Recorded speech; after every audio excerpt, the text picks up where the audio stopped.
never know, right? Whitestone love. My name is Joe Santana. I grew up in Beechurst on 11th Avenue. So I'm a resident of Whitestone and Bayside. First time. Hey, he will. So, We'll check him out later. I'm afraid I've already come here. I just wanted to tell you the truth of what happened on the site, a little bit of the history, and whatever questions you all may have. I came to the rally, and some things were said that weren't true, and I sort of lost my temper a little bit. Sorry for that. Okay. So, the site in 2008 was rezoned. A company called Bayrock had purchased it, and they were planning on building 114 townhouses.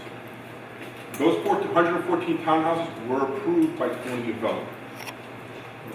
Okay, so if you didn't know that, not 400, 114 were approved. While they were designing the property, Bayrock came to fruition that they wanted to build 52 single-family houses. So they went back to the community board and they asked the community board for 52 houses instead of 114. The community board said, well, this is the first time somebody actually wants to downzone that area to 52. So the community board was actually surprised that they wanted to do 52. Now, before they went to the 52 houses, zoning in this area used to be M1-1, only manufacturing. That's what it is around it currently. They changed the zoning to R32. R32 is sort of two-family, three-family zoning, just like we have on 12th Avenue, all the attached houses. That's what they had rezoned it to.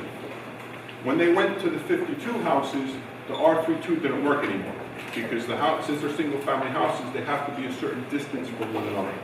So that's why there's a special permit. So the special permit will allow you to do single-family houses a little closer together than you can do in a typical R2 or R2A. That's what we have here. And you mentioned the size of the lots because every designation has a size. Do you know the sizes? Okay, ladies and gentlemen, we're gonna let him make his presentation. No, When he's finished with his presentation, we'll take questions and But answers. this is not a question. This is part of the information. Let him finish. Please let him finish his presentation, okay? Okay. So R32 lets you build lots that are up to 18 feet wide. Okay, attached houses, 18 feet wide. That's what it's zoned for currently right now. R2A and R2 is what we have here in Bayside and Beechurst and Malva. The houses, the lots have to be 40 by 100 or larger. So what we did, the first thing we did is we went to the community board. Once the new owner, their name's Edgestone, they bought the property 2 years ago from Bayrock, which Bayrock went under, so they bought the property. Planning on building the 52 houses that was in the special permit. They also bought the property as a brownfield site, so there's contamination on the site. When Bayrock was starting their work, they wanted to raise the elevation of the ground, pretty low. They brought in fill that wasn't classified fill. Whenever you move fill around in New York City, you have to get a manifest of where it's coming from, what's in it, and where it's going. Okay, so everybody knows that you're not transferring over contaminated fill. Bayrock, when they started bringing in fill, I guess brought fill in at night, on the weekends, whatever they did, the fill that they came in wasn't classified, and they found contamination in some of the soil. And there's two spots. There's 30 tons of contaminated soil, which is 2 truckloads, right, to get out. Once you get the contaminated fill out, then the rest of the fill, it's non-classified fill. It means they don't know where it came from. And DEC is not going to let us build anything on it unless it all comes out. So Edgestone right now is currently working with DEC to get all of the fill out. We started working there last week. We put in some protection. There's still fencing that goes around the entire property that keeps any contamination from going into the water, going into Tropicana, or going from going out anywhere. So now, once we start cleaning the site, DEC is going to be there watching everything. Okay. Edgestone also hired an environmental company called Hydrotech. They're going to have people out on site testing the soil as it comes out. As it gets picked up by an excavator, it gets put into a pile. It gets tested. to see if there's any additional contamination in the soil. If there's no contamination in the soil, it gets loaded onto a truck and gets shipped out to Jersey. Okay, we don't want it in New York State. They want it to Jersey. We're going to Jersey. Okay. So our plan is we're going to start cleaning the site probably early September. We're just waiting for all the paperwork to come through, working with the city, just everything just takes so much longer. So we're going to start working in September. I've been working with the community board trying to figure out which way the trucks are going to go. So this way we're not going through private residential streets. Looks like we're going to go up to Clintonville Street and straight to the Whitestone Expressway now. So that's probably going to start in September. We haven't filed anything with the building department yet. We still have to go back to city planning to renew the special permit. Okay, so the special permit will let us build the single-family houses like this. Okay.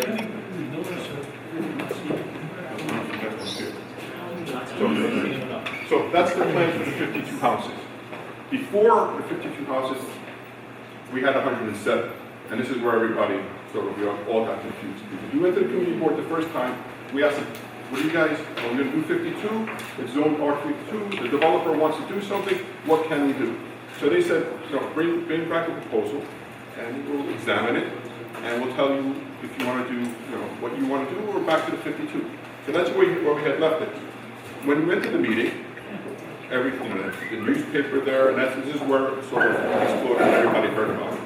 So the reason why we went to the 107 is because this area here, and here is all manufacturing. So we wanted to put the houses tagged together so you can't see the manufacturing. Plus, I do a lot of houses in the neighborhood. The majority of my work here is in Whitestone and Bayside. So everybody comes to my office is like, can we do a mother and daughter? My brother can live upstairs. So we tried to figure, we wanted to do maybe a couple of mother and daughters. That's why the two families came up. Because I can't, in zoning, you can't, in New York City zoning, you can't call them a mother and daughter. It's got to be two families. So that's why we call it two family. The idea of one single family is going to be living in the house, first floor and second floor. So that's where we came up with 107. After talking to Paul Malone, after going back to the community board again, Edgestone said, you know what, let's just do 52 houses that we're approved for. Let's get this project started. We've gotten bank funding, it was approved last week. So now we're really starting. Okay, so let me talk to you about what we're going to wind up doing. There's 52 houses. We're designing a visual corridor. So this way, when you come down 151st Street, you can still see the water. I don't want to block. Right now, right next to stage, there's a corrugated fence there, so you can't see the water. So we're going to leave that open all the way to the water. So when you're walking up the block, it's a nice incline. You can see directly into the water.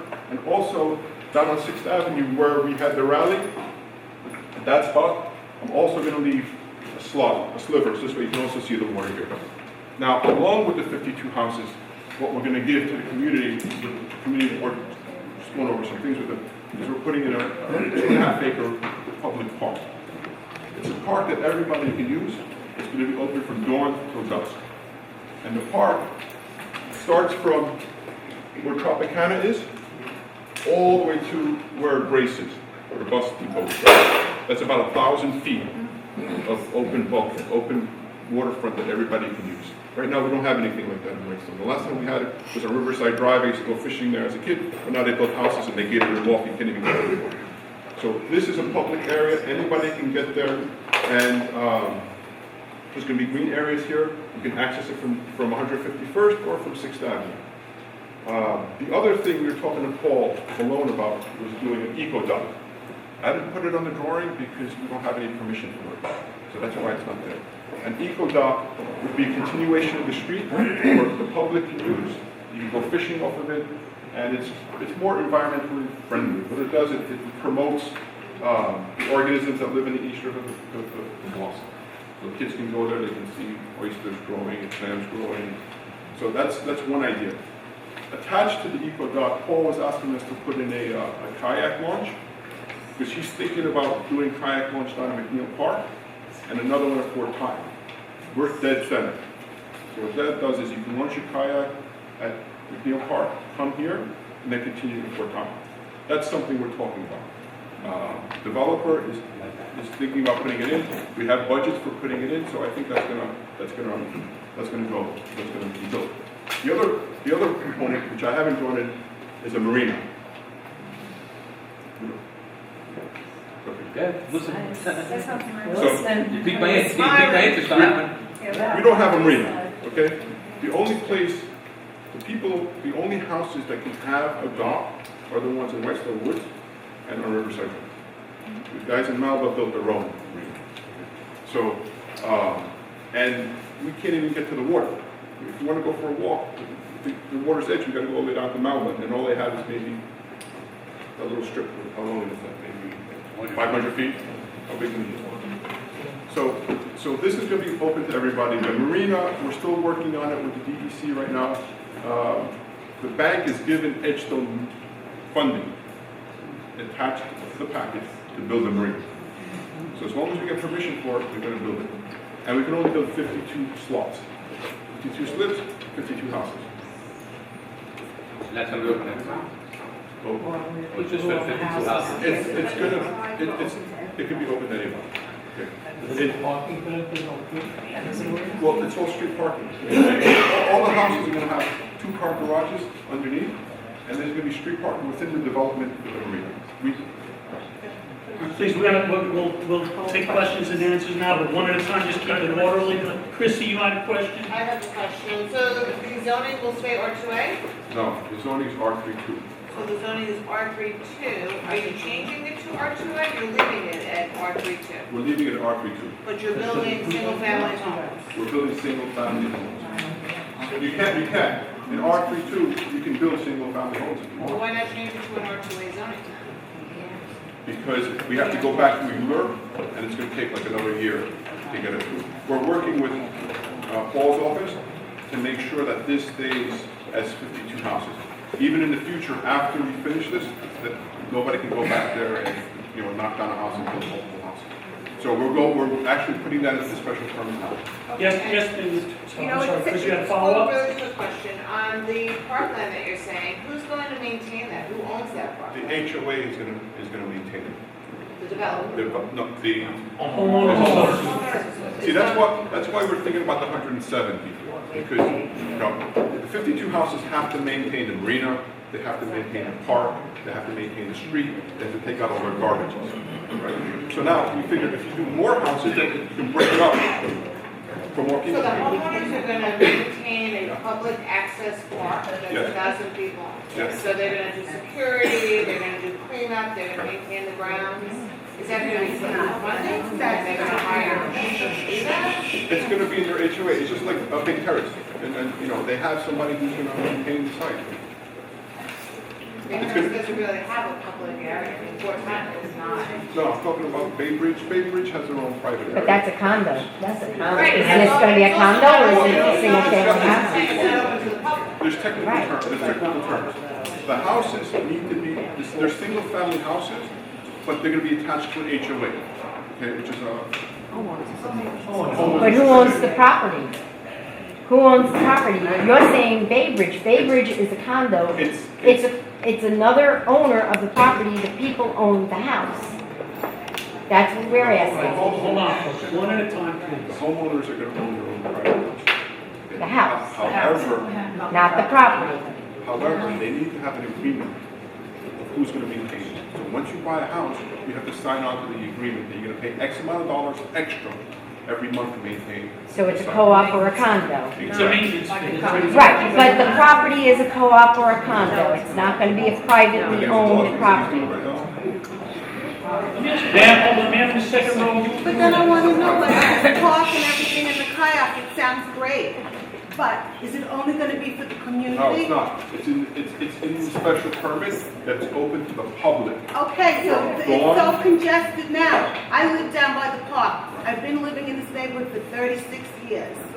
It used to be beautiful. I can't even bring my grandchildren down to the park. It's disgusting. The trucks coming up and down. You're opening it up to more people that are coming into an area where we can't have all these cars and people and traffic. This is not like Whitestone Park, okay? This is a private area. But you're saying it's open to the public, so that means that people from out of the neighborhood, like Whitestone Park, are gonna come to this So park. let me ask you a question, honest question. Okay. We want to put in a park for the public, so you rather have, we'll take the park out. Why can't one just make it for the residents, that it's private just for those people then that live in that area, that buy those houses? But Let then- that park be just for that. Why can't it be like that? It's like a country club. Because the agreement that Bayrock had with the Community Board 7, before we got onto it on the special permit, it specifically says open to the public from dusk till dawn. I've been to Melinda Council's office, I've spoken to Paul, we're in city planning, and that's what we have to do. Hold on one second. We would love, okay, and I'm sure the developer would love to put gates there and lock it up only for the private owners. Yeah, right. And they have private security and then make it all exclusive. Al, you have the next question. What's the stop? I buy a house, I live in it for 10 years. I'm strapped, my HOA is $1,500 a month.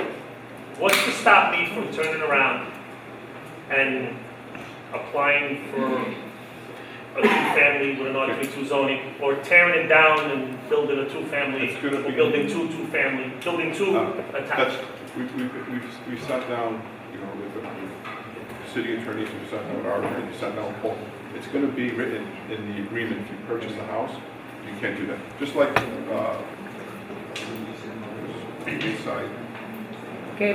Bayside Gables has a whole agreement, what you can do, their side yards are different, everything about that neighborhood is different from the surrounding area. And it carries over to every That's right. little owner. The one from Bayside Gables, I think it's from 1917 or 1920, it's still carrying. Okay, miss in the back. Okay, now, I'm a person looking to purchase a house. And I go look at your house, and it's gonna be single family, single garage, blah, blah, blah. And I'm gonna sign an agreement to purchase my house, and an agreement that is gonna make me responsible financially for the maintenance of a park that the whole of Whitestone can use. And people are gonna sign to that, right? If I'm buying the house, is that what I'm gonna be signing? That's a yes or no question. I don't know the answer. That's a yes or no question. I'm just here. Wait, I can handle myself. Let me ask you. Okay, so it doesn't matter, but this is the person they send. Maybe they should have sent the attorney too. So I'm gonna buy a house, beautiful house. They sell it to me with this marina and all these wonderful stuff, and I'm gonna pay maintenance of these facilities, and I can let anybody come in. And you're gonna make, you think I'm gonna wanna buy that house? The answer is Yes. yes. But in the agreement is gonna say very clearly to them that it's open to the whole public. Really? Community Board 7. The community board put that in, not us. We would, as the developer. No, I'm happy with the community board. I just want it to be very clear to the people who are buying those houses that are gonna be so nice to me, because I'm gonna say it. I'm gonna go there and I'm gonna enjoy it, but I don't wanna be looked at different, I don't wanna be treated different, I don't wanna be told that I cannot be there, because public is public. But I want it to be very clear, because you know what? I wouldn't buy that house. Yeah, but you know I'm what? just saying, that's just me. Not that I work with the developer, not that he's a friend of mine or anything like that, because we're not and I don't. There are other communities that are doing this. Every community coming up where they want to build homes, the city is forcing them. If you want to build, you have to build something that's community access. Otherwise, we are not going to approve it. All right, That's thank you gonna for reach that all around answer, because that everywhere. makes me feel much better. And the reason for the homeowners association is because that is a private road, am I right? And someone's got to pay for that road. Someone has to maintain it. No, I know, I Have to pay understand. for their own As long as sanitation. we're the other ones, and you know, I just want to make it very clear, I would buy that house, but you know, I'm happy that there's people who are See, willing but to do now we this. have an argument in the room, right? We have somebody who says, I want it to be private, I know. and then I have somebody You know, who wants, so, look, There's colors. we're here to make whatever, you know, make peace with the community. disadvantages of that proposal. There's advantages.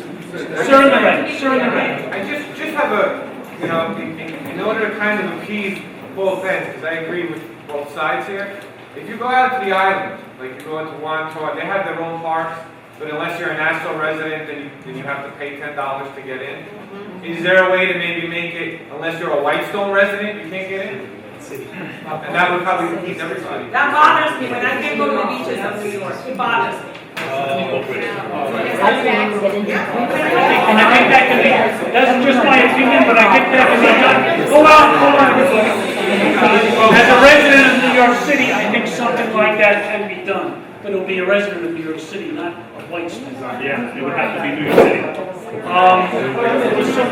Go ahead, and then you, Joe, get to you. What about the size of the property, spacing between houses and side of the house? Well, that's what the special permit's for. Right. Okay. The houses need to be a certain distance from each other. What is that? It varies from 20 feet to 50 feet. From house to house, from house to house. What's the lot So what's your average lot? 50 by 100. 50 by 100 is gonna be your average. Some larger, any smaller? 50, 45 by 100, and then some bigger ones. The ones next to me are much bigger. It's gonna vary, but that's what the special see. Whenever there's a house, Or you're not gonna have houses not a house. next to your park? No, he said 10 to 20 feet apart. 40 by 100 or 50 by 100? There's gonna be some 45, some 40, some 50, some 60, some 80s. No, the lot I understand, I'm talking about between what house. He's saying it's 10 feet or 20 feet. You can't have 20 feet between houses. There's just the special permit, this is what I keep talking about, the special permit, it tells us specifically how far a house needs to be from wall to wall, from a window to a wall, and then from a window to a window.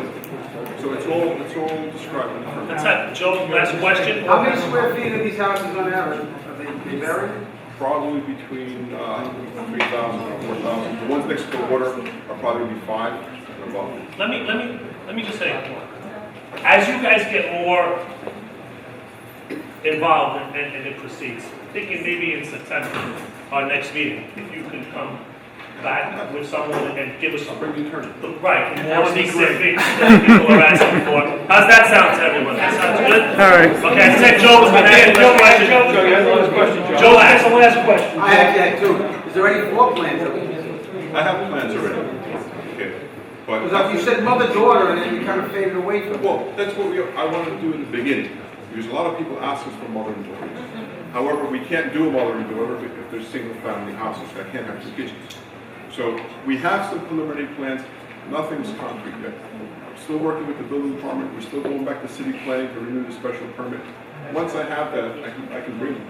So you're still, you and your people are still looking towards putting in these mother-daughter? No. That's why I'm very close on this. I heard it, the drawing How was about two on. family? How about two family? No. No, single family.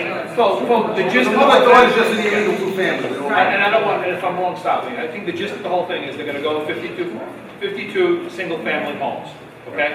Some are gonna be big, some are gonna be small, you know, whatever, okay? I think, you know, we got a lot of good information tonight, food for thought, think about it. I know there's difference of opinions as far as a public park versus a private community. You know, there's a lot to think about. But at least now we have some concrete information as to what's going on there that we didn't know a month ago. Okay? Yes, thank you. It's better than it was. Absolutely, okay, so, you know, I mean, and, you know, Joe knows that at the rally, I mean, what we heard was 107 homes, the way it looked was like it was gonna be a gated community, blah, blah, blah, and everybody freaked out. Okay? We're gonna take this lady's question and one more, and then we're gonna get off the subject. Ma'am. So let me I do a lot of. What style? What style homes? When I first started doing houses in Whitestone, I started doing precast. In a couple houses, there's a precast area. Then I did the turrets, the round circles. Now everybody has round circles. I don't know. How about those nice bolts that should wrap around? Which is like a real Ma'am, you have the last question. Last question of the night, folks. Now, you're saying a public park with the community. Now, has anybody considered traffic parking going through the community? Not whether we're living there or not, we live around the corner, down the block. The community is small to begin with. The amount of cars, you see what Whitestone Park is, you live here. You know what Whitestone Park is in the summer. You can't even drive past Whitestone Park, let alone go to Whitestone Park with all the people coming in. What will this be? That area is even smaller than Whitestone Park. How can you get cars in and out of there? Where are they gonna park? And drive through the Okay, community? you've asked the question, let him answer. Okay. And the boats, and trailing boats in and out. We're gonna ask a question, and we gotta give them the opportunity to answer, guys, please. This is something we're working really closely with the community. They're sort of giving us their opinion of what they want us to do. So far, we've spoken about how to get the trucks out. We've gotten into a big argument with the community board because they want me to drive the trucks down 151st Street, make a left on 11th Avenue, make a right on 154th Street, and go to the highway. I'm not going down. I want to go to Clintonville and then straight down Clintonville Street, because that's the wider street, and there's more commercial in that one.